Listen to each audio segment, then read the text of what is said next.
Member for Abbotsford West. Mr. Speaker, my parents were 12 years old in 1940 when the invading Nazi armies arrived in Holland. For the next 5 years, they struggled to survive the grotesque perversions of Hitler's tyrannical regime.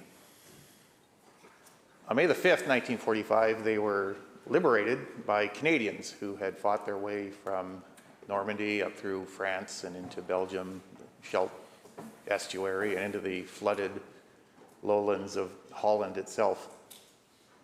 By then, my mom's family was barely alive. They had survived the last few months of the war on a diet of ground tulip bulbs and potato peelings.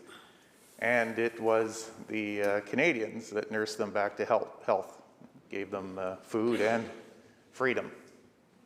My parents never forgot that remarkable gift of liberation or the sacrifice of those who had given it to them.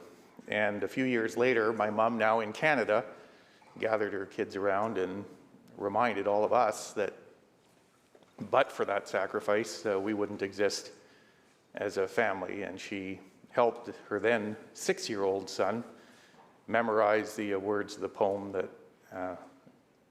are our anthem of remembrance in Canada. She's 95, and believe me, she still remembers.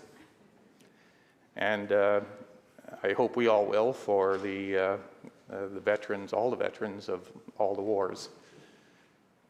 In Flanders Fields, the poppies blow between the crosses, row on row, that mark our place, and in the sky, the larks still bravely singing fly. We are the dead. Scarce days ago we lived, felt dawn, saw sunset glow, loved and were loved. And now we lie in Flanders Fields. Take up our quarrel with the foe. To you from failing hands we throw. The torch be yours to hold it high. If ye break faith with us who die, we will not sleep, though poppies grow in Flanders Fields.